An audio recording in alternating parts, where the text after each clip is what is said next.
အားလုံးပဲမင်္ဂလာပါကျမနာမည်ကတော့မီမီခန့်လို့ခေါ်ပါတယ်ကျမဟာလက်ရှိ Stanford တက္ကသိုလ်မှာနိုင်ငံတကာ policy ရေးရာနဲ့ master ဘွဲ့တက်နေတဲ့အကြောင်းသူတစ်ယောက်ပဲဖြစ်ပါတယ်ကျမဒီနေ့Michael Beer Nonviolence International နဲ့ director ဖြစ်တဲ့ Michael Beer နဲ့တွေ့ဆုံမေးမြန်းမှုလေးတစ်ခုကိုပြုလုပ်ထားပါတယ်ဒီတွေ့ဆုံမေးမြန်းမှုရဲ့ရည်ရွယ်ချက်ကတော့ဒီကမ္ဘာရဲ့ထဲမှာရှိတဲ့အကြမ်းမဖက်မှုလှုပ်ရှားမှုတွေကနေအောင်မြင်ခဲ့တဲ့အကြောင်းအရာတွေကိုအားလုံးကိုသိစေချင်လို့ပဲဖြစ်ပါတယ်ဒီတစ်ခုရှင်းလင်းသေချာရှင်းလင်းပြီးပြောချင်တာကတော့ဒီဗီဒီယိုကမြန်မာပြည်ကိုမှာအကြမ်းမဖက်လှုပ်ရှားမှုကိုဘယ်လိုလုပ်ရမလဲဘယ်လိုသွားရမလဲဘယ်လိုအောင်မြင်မယ်ဆိုတာမျိုးပြောချင်တဲ့တွေ့ဆုံမေးမြန်းမှုမျိုးမဟုတ်ပါဘူးအဓိကပြောချင်တာကတော့တခြားနေရာတွေမှာဘယ်လိုရှိခဲ့တယ်အကြမ်းမဖက်ပဲလှုပ်ရှားမှုတွေကတော့ဘယ်လိုရှိတယ်ဆိုတာကိုa general ပေါ့နော်ဒီရေဘူးရအနေနဲ့ပြောပြတာတွေကိုနားထောင်ပြီးတော့ကိုယ်နဲ့သက်ဆိုင်တဲ့ကိုယ်နဲ့လိုက်ဖက်မဲ့ view ဟာတွေကိုဆွဲထုတ်နိုင်ဖို့အတွက်ရည်ရွယ်ခြင်းဖြစ်ပါတယ်။ Michael Beer ကလည်းပြင်ပကပညာရှင်တစ်ယောက်ဖြစ်တဲ့အတွက်မြန်မာပြည်သူအကြမ်းမဖက်တဲ့လှုပ်ရှားမှုနဲ့သက်ဆိုင်တဲ့သူသိသွားတဲ့အကြောင်းအရာတွေပဲပြောပြသွားမှာပါဒီကနေပြီးတော့ကိုယ်နဲ့သက်ဆိုင်မယ်ဆိုယူကိုယ်နဲ့မသက်ဆိုင်ဘူးဆိုပယ်ထုတ်ပြီးတော့ကျမတို့ရဲ့လှုပ်ရှားမှုကိုတဆင့်တိုးတက်နိုင်မယ်လို့မျှော်လင့်ခြင်းအပြင်ဒီဗီဒီယိုကိုထုတ်ယူရခြင်းဖြစ်ပါတယ်ဗီဒီယိုကိုတော့အင်္ဂလိပ်လိုပဲအဓိကလုပ်သွားပါမယ်အားလုံးမြန်မာလိုကြည့်ရင်တော့စာတန်းတို့တွေကနေကြည့်ပြီးတော့လေ့လာနိုင်မယ်လို့မျှော်လင့်ပါတယ်ရှင် Hi everyone, my name is Mimi Khant. I am currently a student for international policy at Stanford University. Today I'm doing an interview with Michael Beer. Michael Beer is a director at Nonviolence International. He has done trainings on nonviolence mass action around the world in multiple countries and multiple places. And he has an expertise in nonviolence mass action. And this video, just for a disclaimer, this video is not a direct advice and not to provide answer, but rather to lay out different options so that you can brainstorm on these options and think about more strategy and come up with ideas to incorporate in our current resistance movement, if you may. Many of these options will probably be not relevant or useful for Myanmar, but if it gives you an idea, if it gives you something to think about and something to take away to incorporate in the current movement, that will be a great use of your time and ours as well. So if you have questions about this, please send us the questions so that we can take them into account in our next interviews as well. And with that, I'm going to start asking questions to Michael. Hi, Michael. Hi, Mimi. Thank you for having me. And I'm really thrilled to talk to people in Burma. Hi, so my first question is, how do we even win through nonviolence mass action? And especially when the military regime is cracking down on the protester with so much violence. People power can win. And in fact, people power wins more often than armed struggle. And the people of Burma, unlike many other countries now, are really united. You can see that in the election that just happened in November, when the National League for Democracy won 83% of the seats. So you have 54 million people. You also have millions of people around the world and many governments supporting you. And you can win, but winning, of course, has different meanings for different people. And so part of your job is to try to build even more unity among all of the people of Burma about what your vision is for Burma in 10 or 20 years. Some of you may wish for a Burma at peace and with democracy and lots of economic success. That's going to take time. So one of the things you have to figure out in your movement is phasing your goals. What is your goal going to be first, your first win, and then your second win and your third win? And how are you going to phase those? And those decisions are up to you. I can tell you that you are already winning. I got involved with Burma back in 1990. And your country was an economic disaster. It was under military rule, and people were living a very difficult life overwhelmingly. Since 1990, your country has come a long way, and it's through struggle, enormous struggle on the part of the people. Even if you're carrying the military on your back, you have created so much advancement in 30 years despite that difficulty. So your vision is the dominant vision, and you can win this fight. And there could be many ways that you win, but if you have the vision that everybody wants, you will succeed. I would say more specifically, you also have to ask yourselves, what are the realistic scenarios in the near term for change? One scenario is the military might surrender. This is unlikely. Another possibility is the military might split. Yes, they have not had a history of splitting very much, but the military is made up of people, just like every other institution on the planet. People fight. We all know that there are conflicts within the military everywhere and in Burma. There are the hardliners right now who want more crackdown. There are members of the military that don't want the coup. We know a lot of them voted for the NLD. So its split is a possibility. Another scenario might be that they request to do negotiations with the NLD and the CRPH. Another scenario might be they just return to their barracks. Ultimately, it's going to take pressure on them to make the costs high for them, to pressure them to change in a good way. And you need to figure out which of these scenarios or another scenario that's likely to work for you. Thank you, Michael. Another question that I had is we have this current civil disobedience movement that is currently gaining momentum, and that is people are getting trying to get people from all across ministry to join the CDM movement. And what are your thoughts about the CDM? And is it currently the strategy? Is the strategy working?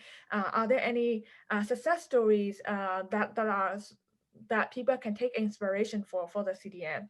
And obviously, the military is using guns and real bullets and mass arrests, and firing civil servants, etc. So what can we do? What can we do for the CDM to succeed? Like, what are the other parallels and examples that we can take inspiration from? I think the CDM is quite inspirational, and the massive support for it has been quite impactful.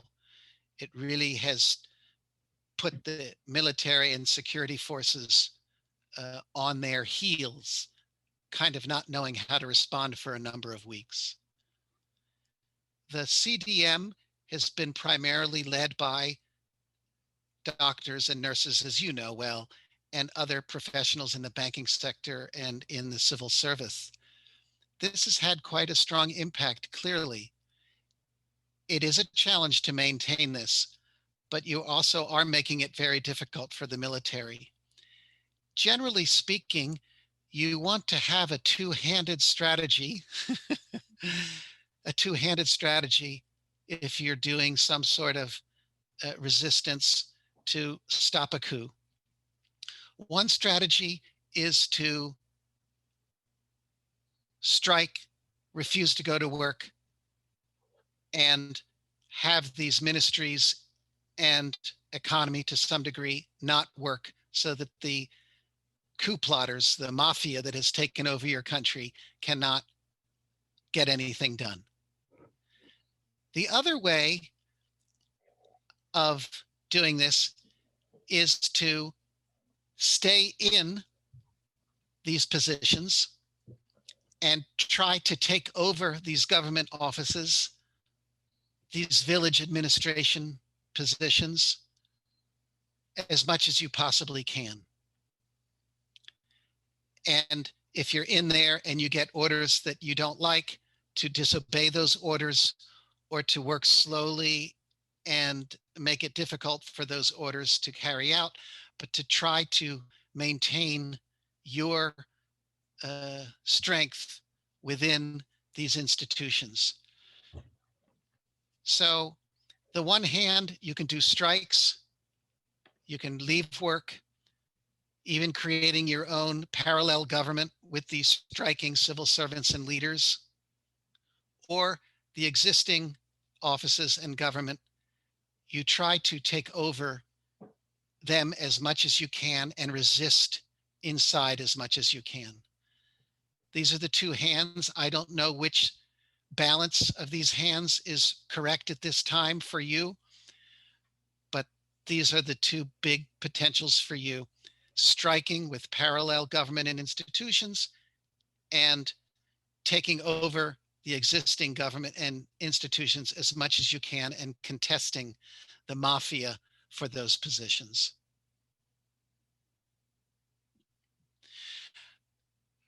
With regards to your questions about military using guns and bullets, that's what militaries do. And we can see that that is their strength, but it's also their weakness, because that's all they can really do, is to threaten and kill. And what your job is you don't want to fight them on their turf. If you try to throw bombs at them or shoot them or kill them or hurt them, they're going to win every time because they have the modern weaponry and the training, and many of them are young men. So you need to change the battlefield, and the battlefield is the battlefield of the narrative, the story, the vision of your country, and the hearts and minds of the people, and even of the security forces themselves. They've killed, tragically, quite a few people, and yet they have the capacity to kill thousands, but they're afraid to. They're afraid to kill thousands. They killed thousands perhaps in 1988, and their reputation has been terrible ever since. And they know that the Burmese people don't trust them. So and we know that they've used massive violence, killing by the hundreds and thousands in the ethnic minority areas. It's possible they may kill thousands in the cities of Burma. We hope not. And there are things that you can do and that you're already doing under your great leadership, street leadership that you have now, to avoid direct confrontations at times, and trying to limit people's suffering and sacrifice through the various actions that you've been taking. There are some things that you can do that have been done in other countries that you can consider. Nonviolent discipline can work. It's very difficult for military to kill enormous numbers of people if they're being very nonviolent. Another thing that can work is filling up the jails and welcoming mass arrest if that's what the authorities try to do. The universities the prisons can become universities and colleges and can make very strong activists. It's not something nobody wants to do. It's a terrible experience. It's great sacrifice, but we've seen many struggles where the people are not afraid of mass arrest. And given the fact that your judiciary system has become stronger in recent years, it's still controlled by military now, but there may be an opportunity for you to fight in the court system, in the judicial system, and make it difficult for the military, and fight for the survival of your judiciary, which you want to have in your country. If you want a democratic country, you want a judiciary that really supports human rights. Other ways that you can reduce and limit the violence is, generally speaking, during the daytime is going to reduce violence more than nighttime. Another thing that can reduce the police and military violence is reducing the social distance. And again, this sounds very scary, and it is. But we know that the army and the police like to shoot people from a long distance away. They're trained to do that. But it's much more difficult for them to do that when they're close up, and when you can talk to them, and when you can appeal to them. And when you can reduce the social distance between the people and the army and let them know that you are their cousins and you're their children and your brothers and sisters, and that you are one people, and continue to appeal to them, this can reduce the violence. Finally, you want to maximize participation. And unfortunately, if you start getting into these street battles with the police and with the military, it generally means that you're only going to have young men in the streets. And that's not maximizing your potential. The military is generally limited to just young men, but you have 54, 53 million people, young, old, women, from all classes, all ethnic groups. You can use very, very large numbers. And the large numbers are really valuable to succeed. So don't fight on the battleground that the military wants you to fight on, which is to do street battles with young men. Keep your nonviolent discipline, keep reducing the social distance with the military and the police. And those are a few things, and I'll have many more suggestions that you can think about doing in later discussions. So Michael, all of these topics that you brought up are really interesting. And my question is that, I mean, as we know, the Myanmar military is quite barbaric and they're inhumane, and they have, if you see the violence on the street right now, it seems that, I mean, we have declared them the terrorist group and they are acting like terrorists. It seems like they have no human in them whatsoever. So things like you were talking about, getting so close to them and it would be hard for them to shoot. I'm wondering, I'm just a little pushing back on that idea, whether it would actually work. And another question that we have, it might not work. It might not. okay. Another question that I had is also among the youth, we have sort of like thinking of, what about self-defense? What about the police are trying to grab us and arrest, and they're trying to, they're about to shoot, and then we do something to just defend ourselves? What about self-defense? Is there a way to incorporate self-defense into nonviolence resistance? The important thing to think of is the goal. And many of you are nonviolent soldiers, and you're willing to sacrifice your bodies, you sacrifice yourselves. Many of you are Buddhist or Christian or Muslim and know the importance of suffering in your religious lives and how that's an essential part of the human experience. Nobody wants to get hurt. Nobody wants to sacrifice in these situations. But self-defense, if it means attacking and harming another Burmese person, even if they're a soldier who's acting like a terrorist or a police person, is not the kind of Burma that you want to have. If you're going to have to achieve some sort of democracy in Burma by killing or hurting other Burmese people, this is going to be very difficult to achieve your goal of a united, peaceful, democratic Burma. So it's very tempting to want to lash out.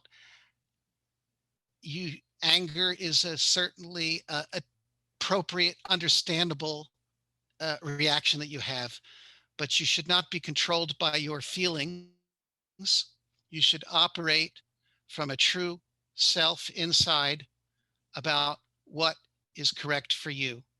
I'm not saying that you shouldn't try to protect yourself. This is your choice on how you want to proceed, and you should try to protect yourself and your families and your communities. My suggestion to you is to always keep the higher goals in mind. And we're not going to achieve, in many countries, a peace and democracy if it means that we have to kill and hurt our fellow citizens. And so what we know from recent struggles, the most recent I can point to that encourage you to study about is the Sudan, which is the most recent success in the world with a brutal dictator of 30 years. The people were unbelievably disciplined with nonviolence and did not fight back when the military shot them with bullets. And they kept nonviolent discipline, and they succeeded. I cannot guarantee you success with a nonviolent struggle or a violent struggle or anything else. You have to make those decisions. But the important thing to do is to keep your goals in mind, and nonviolent discipline has shown itself to be more successful than kind of defending yourself with self-defense. Let me just say finally that many of the people in Burma are not young men, and your ability to defend yourself with your fists or with objects against the young men in the military is not terribly realistic.